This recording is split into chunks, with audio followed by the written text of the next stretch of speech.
Hello friends, எல்லாருக்கும் வணக்கம்.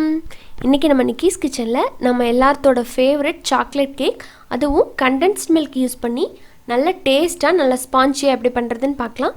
இதுக்கு முன்னாடி நம்ம சேனலில் சாக்லேட் கேக் வந்து தயிர் வச்சு எப்படி நல்லா டேஸ்ட்டாக பண்ணுறது அப்படிங்கிறத செஞ்சு காமிச்சிருக்கேன்.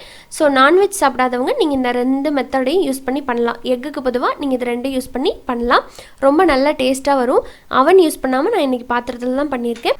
இது எப்படி பண்ணுறது அப்படிங்கிறத பார்த்துடலாமா? வீடியோக்குள்ளே போகிறதுக்கு முன்னாடி நம்ம சேனல் நிக்கீஸ் கிச்சனை இன்னும் சப்ஸ்கிரைப் பண்ணாத நண்பர்கள் ப்ளீஸ் சப்ஸ்கிரைப் பண்ணிக்கோங்க. சப்ஸ்கிரைப் பண்ணதுக்கு அப்புறமா வர பெல் சிம்பிளையும் மறக்காமல் கிளிக் பண்ணிக்கோங்க. அப்போ தான் நான் போடுற வீடியோஸோட அப்டேட் உங்களுக்கு உடனுக்குடனே வந்து சேரும். நீங்கள் என்னோடய எல்லா வீடியோவையும் மிஸ் பண்ணாமல் பார்க்க முடியும். இப்போ வாங்க வீடியோக்குள்ளே போயிடலாம். கேக் வந்து நான் இன்றைக்கி பாத்திரத்தில் பண்ணுறதுனால ஃபஸ்ட்டு பாத்திரத்தை நம்ம ப்ரீஹீட் பண்ணிக்கலாம். கீழே வந்து மணல் போட்டிருக்கேன். மணலுக்கு மேலே ஒரு ஸ்டாண்டு வச்சுட்டேன். இது மாதிரி ஒரு பிளேட்டை உள்ளே வச்சிடலாம். வச்சுட்டு மூடி போட்டுடலாம். இது வந்து ஒரு 15 நிமிஷம் போல் ப்ரீஹீட் ஆகட்டும். நம்ம அதுக்குள்ளே கேக் பேட்டர் வந்து ரெடி பண்ணிக்கலாம். அடுத்ததாக பேக்கிங் ட்ரேவை நம்ம ரெடி பண்ணிக்கலாம். பாருங்கள், ஆல்ரெடி வந்து நான் வந்து கொஞ்சமாக எண்ணெய் தடவிருக்கேன். உள்ள எண்ணெய் இல்லாட்டி வெண்ணெய் ரெண்டில் ஏதாவது ஒன்று தடவிட்டு உள்ளே வந்து ஒரு பட்டர் பேப்பர் வச்சுக்கலாம். உங்கள்கிட்ட பட்டர் பேப்பர் இல்லை அப்படின்னா கொஞ்சமாக மைதா மாவு இருக்குது இல்லைங்களா, அதை வச்சு எல்லா பக்கமும் நல்லா படுற மாதிரி தூவி விட்டுருங்க. அப்போ உங்களுக்கு கேக் வந்து நல்லா ஒட்டாமல் வரும். இப்போது இது வந்து இந்த அளவு வந்து 6.5 இன்ச் வந்து ரவுண்ட் பேக்கிங் பேன். இப்போ ஒரு பவுலில் 1 கப் வந்து கண்டென்ஸ்டு மில்க் சேர்க்குறேன். இதோட 3 டேபிள் ஸ்பூன் சன்ஃப்ளவர் ஆயில் எடுத்திருக்கேன். இப்போ இதை ஒரு விஸ்க் வச்சு நல்லா கலந்து விட்டுறலாம்.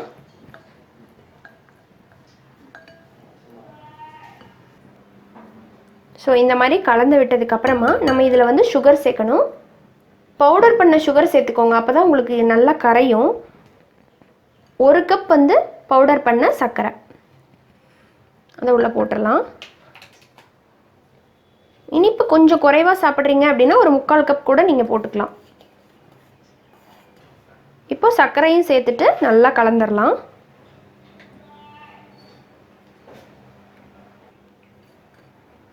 இப்போ சர்க்கரையும் சேர்த்து நல்லா கலந்தாச்சு. அடுத்ததாக நம்ம இதில் மாவு பொருள்கள்லாம் சேர்த்துடலாம். அதுக்கு ஒரு ஜல்லடை வச்சுருக்கேன். சளிச்சு தான் சேர்க்கணும், அப்போ தான் அந்த கட்டிகள்லாம் இல்லாமல் கேக் நல்லா வரும். இப்போ இந்த ஜல்லடையில் 1 கப் வந்து மைதா அதை சேர்த்துடலாம். கூடவே 2 டீஸ்பூன் வந்து கொக்கோ பவுடர். இது வந்து இனிப்பில்லாத கொக்கோ பவுடர், அதை சேர்த்துக்கிறேன்.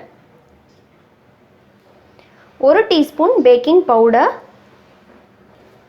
1/2 டீஸ்பூன் பேக்கிங் சோடா, 1/4 டீஸ்பூன் உப்பு, இல்லாட்டி ஒரு பிஞ்ச் கூட நீங்கள் போட்டுக்கலாம். இப்போ இதெல்லாம் சேர்த்ததுக்கப்புறமா இதை நல்லா சளிச்சிடலாம்.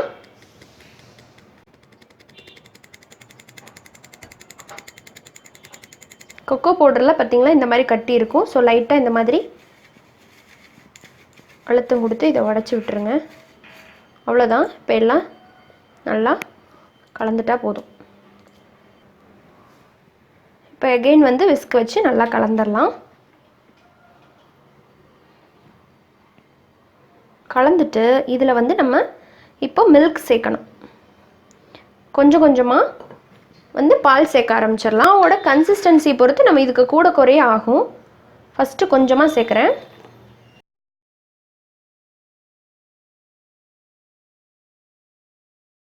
கொஞ்சம் கொஞ்சமாக மறுபடியும் வந்து பால் சேர்க்கலாம்.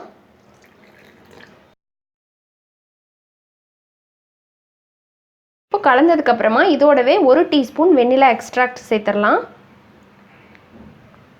சேர்த்துட்டு மறுபடியும் நல்லா கலந்து விட்டுடலாம். இப்போ பாருங்கள், பேட்டர் ரெடி. ஸோ இப்போ இதை நம்ம வந்து பேக்கிங் ட்ரேக்கு மாற்றிடலாம்.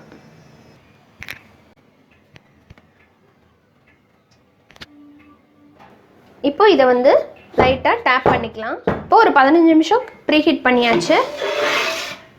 இப்போ நம்ம கேக் டின்னை உள்ளே வச்சிடலாம்.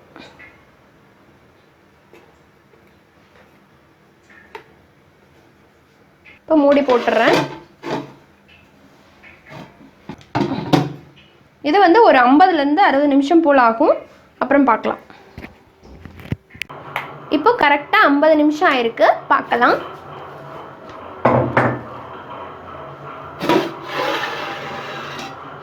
கேக் பாருங்கள், சூப்பராக ரெடி ஆயிடுச்சு. இப்போது இந்த மாதிரி ஒரு ஸ்கியூர் வச்சு பார்க்கலாம். ஸோ ஒட்டலை, கேக் ரெடி.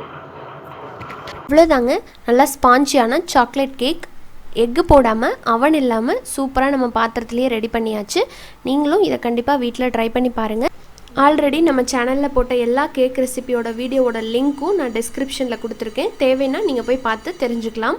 ஆல்ரெடி நம்ம சேனலில் சாக்லேட் கேக் வந்து எப்படி தயிர் வச்சு பண்ணுறது அப்படிங்கிற வீடியோவும் போட்டிருப்பேன். சாக்லேட் கேக் வந்து நிறைய மெத்தடில் நம்ம பண்ணலாம். இது மெத்தட் நம்பர் 2. ஸோ இதையும் நீங்கள் கண்டிப்பாக செஞ்சு பார்ப்பீங்கன்னு நம்புகிறேன். செஞ்சு பார்த்தீங்கன்னா ஃபோட்டோஸ் வந்து மறக்காமல் என்னோடய மெயில் ஐடிக்கு சென்ட் பண்ணுங்கள். இந்த வீடியோ உங்களுக்கு பிடிச்சிருந்ததுன்னா லைக் பண்ணுங்கள். யூஸ்ஃபுல்லாக இருக்குன்னு நினச்சிங்கன்னா ஷேர் பண்ணுங்கள். இன்னொரு இன்ட்ரெஸ்டான அண்ட் ஹெல்த்தியான ரெசிபியோட உங்களை சீக்கிரமாக வந்து மீட் பண்ணுறேன். அது வரைக்கும் நன்றி, வணக்கம்.